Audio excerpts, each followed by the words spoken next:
The exports plus imports as a proportion of GDP, it depends when you measure, but it's around 22, 23%. So only Sudan, Myanmar, and North Korea, we don't have the data about North Korea, but we suspect would be more close than Brazil. So here we have two polar examples, a very open economy, a very closed economy. And yet, if you were to ask how productivity evolved in these two economies, both had mediocre performance in terms of productivity. So then you have to ask what is happening. And it goes beyond the question of openness. Of course, I would be the first one to say that Brazil has to liberalize its trade, but it's much more about the distortion associated with wrong incentives that create exactly the types of problems that Lucian was mentioning in terms of the cost of doing business in a given economy. The fact that you create an incentive basically to maintain a large size of your economy in the informal sector. And that's why both economies, in spite of very different strategies of integration, show very lousy results with respect to productivity. Productivity, as Paul Krugman used to say, is not everything in life, but in the long term is almost everything. So if we are going to increase productivity in these economies, we have to create the right incentives to formalize the labor markets and also in terms of the educational system. And then coming to the question about what programs you could point that have been successful in this area, again, focusing on education, I would argue that one experiment that Latin America has done well are with respect to conditional cash transfer programs initiated in Mexico, like Bolsa Familia in Brazil. These are programs that cost less than 1% of GDP, but yet, because exactly being conditional, being linked of having your kid attending school, having your kid taking vaccines, this has demonstrated significant impact in terms of poverty alleviation and in terms also of income distribution. But there are many other things that we could achieve if we had a more growth-oriented type of policy, more attention to productivity, and of course control of inflation. Here in Argentina, it's always important to remember that inflation is the most regressive tax that there is. So basic macroeconomic policies can have a significant impact too. But going back to education, we are in a moment that poses a challenge to all of us because, again, of technology. I was talking about computers, I was talking about artificial intelligence, but just to give you one example. In 1997, Deep Blue, the IBM computer and software, was able to beat Kasparov. So this was considered a hallmark of the use of information technology in games like chess. Well, just last year in December, a software from Google called AlphaZero was able to beat Stockfish, which is the best computer game that was developed basically by getting all the games in history, the best games, the best openings in chess. So this AlphaZero was able to beat. And what is the issue here? Well, AlphaZero, very different from our strategies in the past, was not fed all the chess games of the past.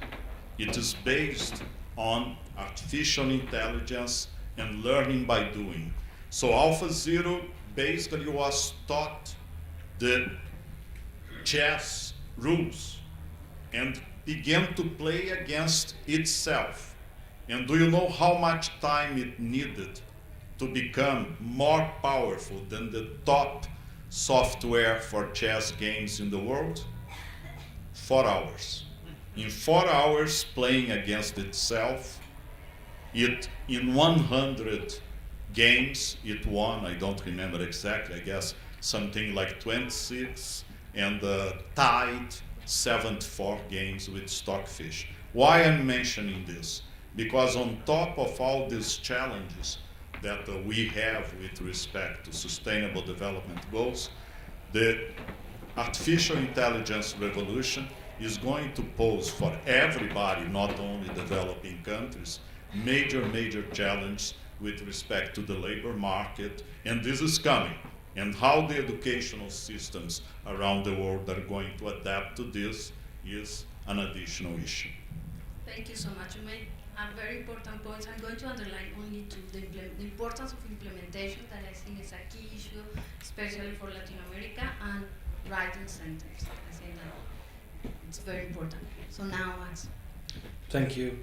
I think that in the case of services policy, I think we have an additional problem that is a sort of a constraint to do policy on services. That is related to Lucian was saying about the metrics. I mean, clearly there is a serious issue associated with the availability of information, specifically on data. Not only at the village level, I mean, in low-income countries, and I will say that even in high-income countries, I mean, you don't have information about the trading services. I mean, you may have information about balance of payments, but you don't know about how much is being provided under month 3, for example. And you don't have any sort of information in many countries on how the services are being distributed by destination or by origin. It's not that information is not available. So clearly, doing policy in such an obscure environment is very complicated. Maybe, and I also come from the trade side, I don't have any problem in talking about trade, but maybe we are but used to the availability of having, well, we have the HS, we can have many information, very detailed, etc.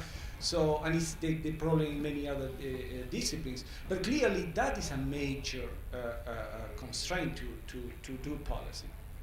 But then when you start thinking specifically on how policy affect services with respect to other type of goods, you start to learn a bit about how to define, how to design good policy. The one thing that it's clear is becoming more important with the most of the knowledge-based services is that the effect of restrictions on trading services, on the import of trading services, expand beyond the sector that is intended to be protected. In goods, that happens. There are clearly general equilibrium effects.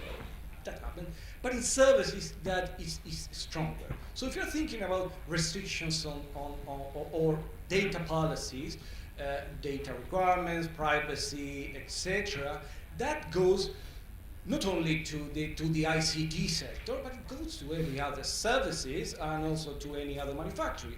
Think about, for example, an airline, how many regulations they have to comply when they want to sell tickets in every of the different countries with respect to how they deal with the data, with credit cards, etc. That is huge. So clearly is when you start thinking of how this is operating in the services sector, you have to start thinking how you can design policies. Then in terms of the openness of the services sector, I mean, clearly I agree that most of the effects of trade liberalization come from the import side. I mean, the effects on the economy will come from that side. But clearly we have to start thinking how the opening of the services sector affects in different contexts. And you can compare similar opening exercises with different effects. So for example, the opening of the financial services sector in Nigeria and in Kenya provide two different contrasting stories. While in Kenya is booming in terms not only of foreign providers of financial services, but also on domestic providers, in Nigeria is still very struggling to actually to develop. And the reason is, well, because clearly in the financial services there is a strong component of commercial presence, and in Nigeria, it's very complicated even for domestic providers of services to actually provide the service. So even when you can relax your requirements in terms of foreign ownership, it's very important the environment where those firms that are going to operate in the country will survive. So that is when you start linking the opening of the sector and the domestic reform. And this is in the services sector is key. In the goods sector, you can sort of draw the line and say, I reduce tariff here, but here is together. If you want to have an effect on your economy, you need to consider. Then the importance that in many cases is sometimes is not understood is the idea that different modes of providing services are complementary. I mean, sometimes you have examples where we are happy with bringing a foreign direct investment, but we don't want to open to mode one type of that. And then we realize, for example, in professional services or in business services, there is a high degree of complementarity. I mean, some services to some certain sectors are provided by the local branch of KPMG or whatever, and others are provided by a branch in another country, and you need to have that support. Finally, now in terms of the export of services from developing countries, and something that haven't been mentioned, that is the role of mode 4. That is something that countries, low-income countries, are always asking about. We want to have preferences on mode 4. And this is clearly in developed countries, it's an extremely sensitive issue because associated with the migration aspect. But then you realize that actually you can do a lot without actually modifying your migration system. And one very concrete example is if you want to apply for a visa to go to the EU, to the US, etc., it's not only just, that the risk of being rejected. Actually, there is a huge cost actually to be able to apply. It's not only that you have to produce a lot of papers, that maybe you have to go to the capital city, but also that sometimes you have to pay a fee that is non-refundable. So actually, it's a huge risk in a country where probably the fee may represent a third of the monthly income of the average population. So when you start thinking about preferences in services on the move for, there are areas where actually you can improve, but for example, making the payment of a visa fee conditional to the success of the application process will have a huge effect on the provision of specific services in performers or actually in IT providers from developing countries. Thank you. Let me underline, because we are drawing a very interesting picture, and you add very important elements: the cost of regulation and the cost of movement of people, that I think is very important in this issue. So, Ricardo, you are the last one, so enlighten us from the ICTSD about the